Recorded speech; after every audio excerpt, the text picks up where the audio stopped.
Assalamualaikum warahmatullahi wabarakatuh. Selamat berjumpa kembali pada channel saya Hadiah Nur. Dan kali ini kita akan membahas mengenai materi yang berjudul garis dan sudut. Dan pada video pertama kali ini kita akan membahas mengenai pengenalan garis dan sudut.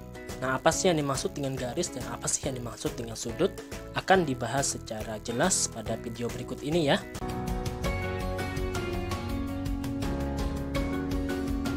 Pertama kita akan membahas mengenai garis. Garis, nah ini gambarnya.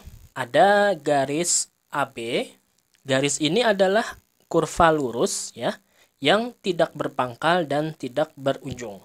Artinya tidak berpangkal dan tidak berujung itu, kalau ini garis AB berarti dia tidak memiliki pangkal. Nah, di sini tidak memiliki pangkal, makanya disimbolkan dengan panah. Begitu juga dengan ujungnya, dia tidak memiliki ujung, makanya disimbolkan dengan tanda panah ya. Kemudian yang kedua ada lagi istilah sinar garis. Nah, apa itu sinar garis? Nah, sinar garis itu seperti ini gambarnya. Nah, di sini bukan lagi berupa tanda panah. Artinya kurva lurus yang berpangkal. Nah, yaitu pangkalnya di sini. Ini adalah sinar garis AB ya. Pangkalnya adalah di titik A ini. Karena di sini tidak berupa tanda panah ya, artinya di sini pangkalnya, titik ini merupakan pangkal. Namun dia tetap sama seperti garis, yaitu tidak berujung. Makanya simbolnya masih berupa tanda panah di sininya ya. Kemudian yang ketiga adalah ruas garis. Ruas garis, apa itu ruas garis? Kurva lurus yang berpangkal dan berujung. Nah, jadi di sini berupa titik, di sini juga berupa titik. Jadi pangkalnya di A dan ujungnya di B ya. Titik ini menandakan pangkal dan ujungnya.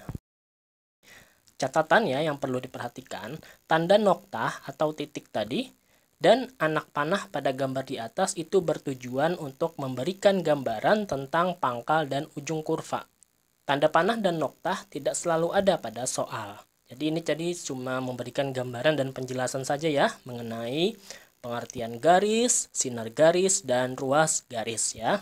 Nanti di soal bisa jadi ada, bisa jadi tidak ada ya. Kemudian kedudukan dua garis. Ada beberapa jenis kedudukan dua garis. Yang pertama, dua garis itu sejajar, yaitu jika kemiringannya sama. Nah, lihat pada gambar. Nah, ini ada dua buah garis yang memiliki kemiringan yang sama. Maka ini disebut dengan sejajar. Kemudian yang kedua, berimpit jika melalui titik-titik yang sama. Nah, perhatikan dua garis ini. Garis yang di bawah akan kita gerakkan.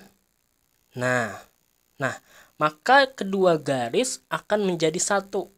Yaitu garis itu dinamakan dengan berimpit. Jadi dua garis ini titik-titiknya sama. Makanya dia bisa seperti ini, posisinya sama persis ya. Inilah yang disebut dengan berimpit. Kemudian yang ketiga, berpotongan jika mempunyai satu titik persekutuan. Maksudnya bagaimana? Nah, maksudnya seperti ini. Ada dua buah garis yang berpotongan. Dia memiliki satu titik persekutuan, yaitu yang ini. Ini adalah titik potong atau titik persekutuan antara dua garis ini. Dan yang terakhir, dua garis itu juga bisa bersilangan, yaitu dia tidak sejajar dan juga tidak memiliki titik persekutuan. Maksudnya bagaimana? Nah, inilah yang dimaksud dengan bersilangan ya. Garis 1 dan garis 2 ini tidak sejajar dan tidak memiliki titik potong. Nah, sekarang contohnya pada sebuah balok. Tentukan garis-garis yang A sejajar dengan garis AB, kemudian B berpotongan dengan garis AB, kemudian C berimpit dengan garis AB, dan yang keempat atau D bersilangan dengan garis AB. Yang sejajar dengan garis AB berarti yang memiliki kemiringan yang sama, yaitu CD. Nah, ini yang di belakang sini. Kemudian yang di atas OF dan GH. Jadi tiga garis ini dia sejajar dengan AB ya. Nah, kemudian yang B, yang mana yang berpotongan dengan garis AB? Nah, kita lihat. Yang berpotongan dengan garis AB itu adalah BC, Jadi AB dan BC itu berpotongan di sini. Kemudian AB juga berpotongan dengan BF yang ke atas ya, titik potongnya juga di sini di B. Kemudian AB juga berpotongan dengan AE, yaitu titik potongnya di sini. AB dengan AE ya. Kemudian dengan AD. Nah, AD juga berpotongan, titik potongnya di A. Kemudian yang C berimpit dengan garis AB itu yang mana? Yang berimpit tadi kan dia yang memiliki titik-titik yang sama. Jadi yang berimpit dengan garis AB otomatis AB sendiri. Atau bisa juga kita sebutkan dengan garis BA ya. Gak masalah ya. Kemudian yang D bersilangan dengan garis AB. Yang bersilangan tadi adalah dia tidak sejajar dan tidak berpotongan. Ya, yang mana saja garisnya? Yaitu garis CG. Nah, yang ini karena CG ini kan tidak sejajar dengan AB dan juga dia tidak berpotongan dengan AB ya. Kemudian DH juga sama. Kemudian FG yang di atas ini dan EH ya. Jadi ada 4 garis yang bersilangan dengan garis AB ya. Oke ya, bisa dimengerti ya. Sekarang kita ke sudut. Mengenal sudut. Sudut dibentuk oleh 2 sinar garis yang memiliki titik pangkal yang sama atau berimpit. Nah, perhatikan ini contohnya ada sebuah sudut. Yaitu nih simbol sudut itu seperti ini. Ini simbol sudut. Sudut AOB. Atau boleh juga disebut dengan sudut BOA. Nah, ini simbol untuk sudut, besar sudut itu seperti ini. Kemudian O ke A ini disebut dengan kaki sudut. O ke B juga disebut dengan kaki sudut. Sedangkan O-nya ini adalah titik pangkal atau titik sudut seperti ini ya. Nah, sekarang menentukan besar sudut pada jarum jam. Ketentuannya ada 2. Yang pertama, itu pengukuran itu dimulai dari angka 12. Jadi dimulai dari angka 12 yang di atas ini ya. Kemudian setiap 1 jam itu jarum jam bergerak 30 derajat ya. Setiap dari 12 ke angka 1 ini jaraknya adalah 30 derajat. Kemudian 1 ke angka 2 ini juga 30 derajat dan seterusnya ya. Setiap 1 jam ini dia bergerak 30 derajat sehingga totalnya kalau 1 putaran penuh jarum jam itu adalah 360 derajat ya. Nah, contohnya bagaimana menentukan sudut yang terbentuk pada pukul 6.00. Caranya adalah yang pertama kita lihat dulu jarum pendeknya. Jarum pendek itu membentuk ukuran sudut ke bawah sini, tepat ke angka 6. Jadi jarak dari 12 ke angka 6 ini berapa? Ada 6 jam ya. 1, 2, 3, 4, 5, 6. Maka 6 dikali 30 derajat. Karena tadi setiap 1 jam jarum jam bergerak 30 derajat. Sehingga hasilnya 180 derajat. Lalu, sedangkan jarum panjang itu membentuk sudut berapa? Sudut 0 derajat. Kenapa? Karena jarum panjangnya tetap ke angka 12. Jadi dia tidak bergerak. Karena tadi di awal ketentuannya pengukuran dimulai dari angka 12. Sehingga jarum panjang kita anggap tidak bergerak, tidak berpindah tempat dari angka 12 ya. Sehingga yang kita hitung itu adalah yang jarum pendeknya saja. Nah, ini berapa sudutnya ini? Jawabannya adalah sudut yang terbentuk itu adalah 180 derajat tambah 0 derajat, yaitu 180 derajat ya. Kemudian yang kedua, sudut yang terbentuk pada pukul 3:25 menit. Lihat di sini. Perhatikan jarum jam warna merah muda ini. Jarum tersebut menunjukkan 3 jam lebih 25 menit. Jadi jarum yang merah ini nggak tepat ke angka 3 ya. Karena dia lewat 25 menit. Jadi dia ya di antara angka 3 dan 4. Di antaranya ini berapa nih yang di antara ini? Di antaranya itu adalah kita tuliskan 3. Karena dia lewat 25 menit berarti 25/60. Loh, kenapa jadi 60? Karena 1 jam itu 60 menit. Sedangkan dia 3 jam lebih 25. Jadi 3 25/60. Karena tiap 1 jam tadi ketentuannya itu bergerak 30 derajat, maka ini kita kalikan dengan 30 derajat. Yaitu kita bisa pisahkan supaya mudah. 3 kali 30 ditambah 25/60 kali 30. Nah, hasilnya 90 derajat ditambah, ya ini kan bisa kita coret nih. Ini 2, ini 1. Jadi 25 bagi 2, 12,5 derajat. Dijumlahkan hasilnya 102,5 derajat. Ini adalah jarum jam. Sedangkan untuk jarum yang menit, yaitu yang warna biru, ini menunjuk ke angka 5. Tepat ke angka 5 ya. Sehingga sudutnya adalah, nah tadi setiap ini itu adalah 30. Sehingga 30 kali 5, yaitu 150 derajat. Lalu bagaimana cara menentukan besar sudut yang terbentuk? Besar sudut yang terbentuk itu adalah, nah yang ini. Sudut pukul 3 lewat 25 itu yang ini. Bagaimana cara menentukannya? Cara menentukannya adalah yang lebih besar dikurangi yang lebih kecil. Yaitu 150 dikurangi 102,5. Hasilnya adalah 47,5 derajat. Oke ya, bisa dimengerti ya. Nah, sekarang contoh berikutnya. Menentukan sudut yang terbentuk pada pukul 8 lebih 55 menit. Nah, yaitu sudutnya adalah yang ini ya. Yang akan kita hitung. Berapa nih sudutnya nih? Nah, caranya. Yang pertama, perhatikan jarum jam yang warna merah. Jarum tersebut menunjukkan 8 jam lebih 55 menit. Dapat ditulis seperti yang tadi. 8,55/60. Maka, nah, kenapa di sini jadi 360 nih? Dikurangi 8,55/60 kali 30 nih. Kenapa? Karena, nah ini kan seperti ini ya. Ini titik awal kita di angka 12. Kalau kita menghitung seperti langkah yang tadi itu artinya kita menghitung perputaran seperti ini.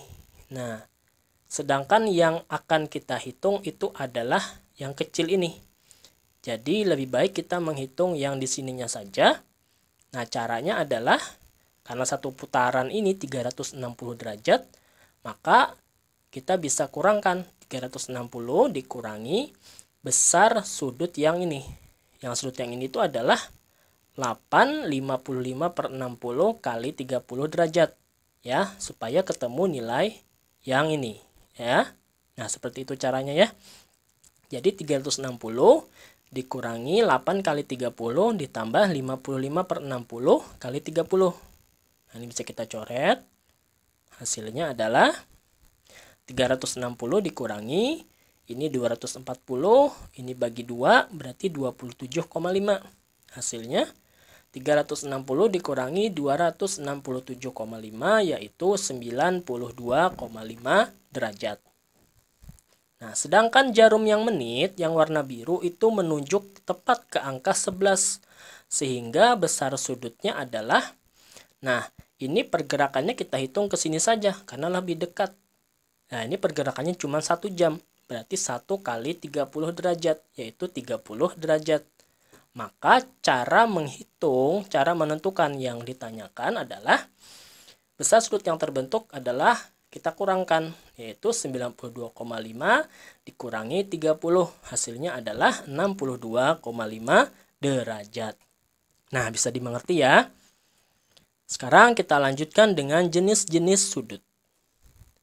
Yang pertama itu adalah sudut lancip, besarnya antara 0 derajat dan 90 derajat. Nah, gambarnya seperti ini. Nah, ini sudutnya ini lebih kecil daripada 90 derajat.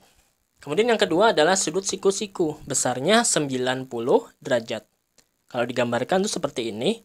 Nah, ini adalah tanda atau simbol untuk menandakan bahwa ini sudut yang siku-siku ya, atau sudut yang tegak lurus, bisa seperti itu. Jadi seperti ini.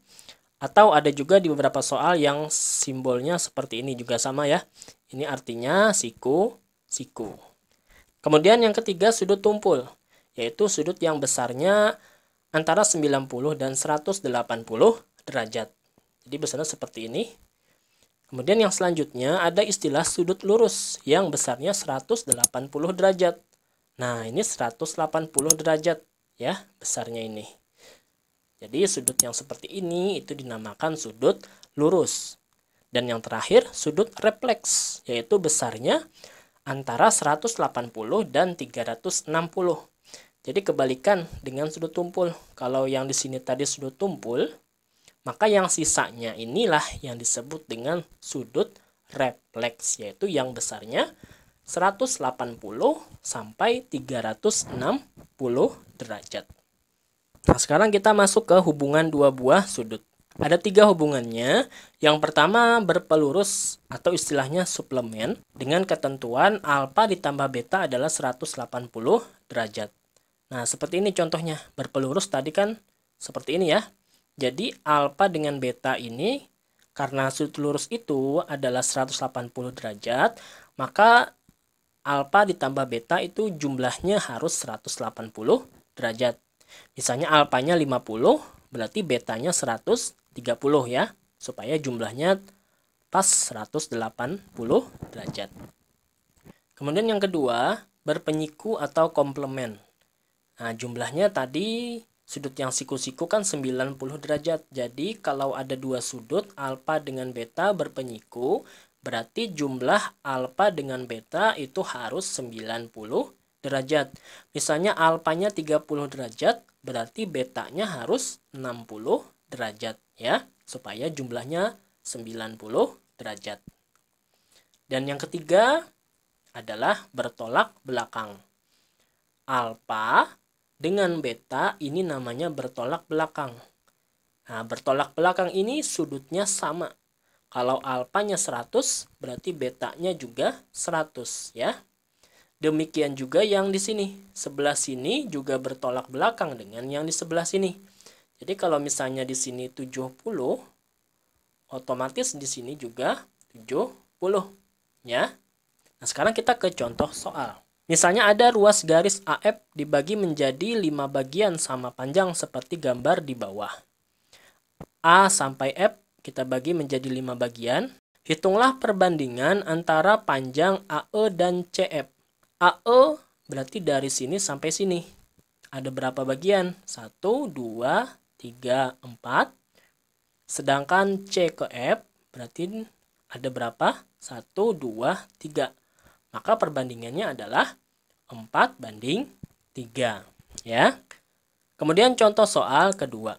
Perhatikan gambar di samping. Berapakah besar pelurus sudut SQR? Sudut SQR adalah yang ini. SQR. Pelurus sudut SQR berarti yang di sebelah sini, yaitu sudut PQS. Yang ditanyakan adalah SQR-nya atau pelurusnya. Yang ditanyakan adalah pelurusnya, yaitu sudut PQS. Maka kita akan mencari sudut PQS ini. Caranya, nah, berpelurus tadi ketentuannya jumlah dari sudut berpelurus adalah 180. Sehingga kita tuliskan sudut PQS tambah sudut SQR adalah 180. Kita masukkan yang diketahuinya. Berarti PQS-nya kan 5x derajat. Kemudian SQR-nya 4x tambah 9 derajat. Kita jumlahkan x-nya berarti menjadi 9x derajat ditambah 9 derajat. Kemudian 9-nya kita pindah ruas, lalu menjadi 9x derajat itu adalah 171 derajat. Maka x-nya adalah 171 derajat dibagi 9 derajat, hasilnya 19. Nah, setelah kita dapat nilai x-nya 19, kita bisa mencari nilai sudut PQS, yaitu sudut PQS kan tadi dikatakan 5x derajat, berarti 5 kali 19, yaitu 95 derajat. Oke ya. Kemudian contoh soal ketiga. Perhatikan gambar di samping. Tentukan nilai A, yaitu yang ini. Kemudian yang kedua besar sudut QOR, berarti yang di bawah sini. Kemudian yang ketiga besar sudut ROS, berarti yang ini. Nah, kita akan jawab satu persatu. Yang pertama sudut POU dan sudut UOT itu adalah saling berpenyiku. Kenapa? Karena di bawah sini sudah 90 derajat, dan ini garis lurus, maka otomatis sisanya ini juga siku-siku. Sehingga sudut POU dan sudut UOT itu adalah berpenyiku, jumlahnya 90 derajat. Maka kita tuliskan seperti ini. Kemudian kita masukkan POU-nya kan tadi alfa dan UOT-nya adalah alfa tambah 20. Nah, alfanya kita jumlahkan berarti 2 alfa derajat tambah 20 derajat. Kita pindah ruas 20-nya menjadi 90 kurang 20 ya. Hasilnya 70 derajat. Berarti alfa derajat sama dengan 70 derajat bagi 2, yaitu 35 derajat. Nah, ketemulah nilai alfanya adalah 35. Kemudian yang kedua, kita disuruh mencari sudut yang ini tadi ya. Sudut QOR dan sudut UOT ini saling bertolak belakang. Jadi ini dengan ini itu bertolak belakang. Nah, ini bertolak belakang nih. Bertolak belakang kan tadi ketentuannya adalah sama. Jadi sudut QOR itu sama dengan sudut UOT. Maka kita tuliskan sudut UOT-nya kan tadi alfa tambah 20. Nah, kita masukkan alfa yang sudah kita dapatkan 35, berarti 35 tambah 20. Maka sudut QOR-nya adalah 55 derajat. Nah ya. Kemudian yang ketiga, kita disuruh mencari sudut ROS. Nah, kita lihat di sini. Sudut ROS ditambah sudut SOT yang ini. Kemudian ditambah sudut UOT yang ini. Ini adalah 180 derajat. Nah, ini jumlah semuanya ini adalah 180 ya. Ya enggak? Ini kan berpelurus semuanya ini. Ada 3 sudut. ROS, SOT, dan UOT. Jadi jumlahnya adalah 180. Nah, ROS-nya belum tahu. SOT-nya 40 derajat. Kemudian UOT adalah 55 ya. Karena tadi alfanya 35. Jadi 35 tambah 20 ya. Nah, berarti sudut ROS tambah 95 derajat sama dengan 180 derajat. Maka sudut ROS-nya adalah 180 derajat dikurangi 95, yaitu 85 derajat. Terima kasih telah menonton video ini sampai selesai. Semoga bermanfaat dan bisa dipahami. Jangan lupa like, komen, serta subscribe dan nyalakan loncengnya. Assalamualaikum warahmatullahi wabarakatuh.